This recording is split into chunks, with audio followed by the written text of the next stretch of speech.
Vellore SP அலுவலகத்தில் பாதுகாப்பு கேட்டு வந்த காதல் ஜோடி தாக்கப்பட்ட சம்பவம் பரபரப்பை ஏற்படுத்தியுள்ளது. கூடுதல் விவரங்களை செய்தியாளர் பிரபாகரன் வழங்க கேட்கலாம். பிரபாகரன் வணக்கம். யாரால் தாக்கப்பட்டார்கள்? இந்த விவகாரத்தின் முழு பின்னணி என்ன? பிரபாகரன் வணக்கம். வேலூர் காட்பாடியைச் சேர்ந்தவர் 27 வயது இருக்கக்கூடிய லோகேஷ், குடியாத்தம் பகுதியைச் சேர்ந்தவங்க ஜனனி பிரியா. இவங்க 2 பேரும் கடந்த 3 வருடமா கல்லூரி படிப்புல இருந்து காதலிச்சு வந்ததா சொல்லப்படுது. இந்த நிலையில கடந்த 17ஆம் தேதி இருவரும் வீட்டில இருந்து வெளியேறி கிருஷ்ணகிரியில் இருக்கக்கூடிய ஒரு கோவில்ல திருமணம் செய்திருந்திருக்கிறாங்க. இருவரும் வெவ்வேறு சமூகத்தை சேர்ந்தவங்கன்ற அடிப்படையில பார்த்தோம்னா இரு பெற்றோரும் எதிர்ப்பு தெரிவித்ததுனால வீட்டை விட்டு வெளியேறி கல்யாணம் பண்ணிக்கிட்டதா சொல்றாங்க. இந்த நிலையில தம்பதியரை காவல் நிலையத்துக்கு வர சொல்லி குடியாத்தம் டவுன் காவல் நிலைய போலீசார் வர சொல்லியிருக்காங்க. ஏன்னா தனது பொண்ணை காணும்னு சொல்லி ஜனனி பிரியாவோட பெற்றோர் குடியாத்தம் டவுன் காவல் நிலையத்துல புகார் கொடுத்திருந்தாங்க.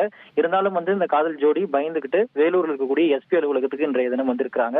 அப்போ அதாவது ஜனனியோட அம்மாவும் அப்பாவும் அந்த எஸ்பி அலுவலகத்துக்கு வந்திருக்காங்க. அப்போ கையில அந்த முகப்பு வரவேற்பு அறைக்கு முன்னாடி உட்காந்துட்டு இருந்த போது அந்த காதல் ஜோடிய பெண் வீட்டார் சரமாரியா தாக்கி இருக்காங்க. இதை அங்க இருக்கக்கூடிய செய்தியாளர்கள் வீடியோவும் பதிவு செய்திருக்காங்க.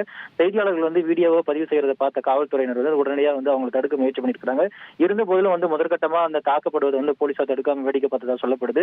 தம்பதி உடனடியா பயந்து போய் மேல அங்க இருக்கக்கூடிய அலுவலக அதிகாரிகளுக்கு மேல தப்பியோட நிலையில துரிதமா ஏடிஎஸ்பி பாஸ்கரன் அவங்களோட பேச்சுவார்த்தை பண்ணி சத்வாச்சாரி போலீசாரை வரவழைத்து அந்த பெண் வீட்டார் காவல் நிலையம் அழைத்து சொல்லி உத்தரவிட்டிருக்காரு.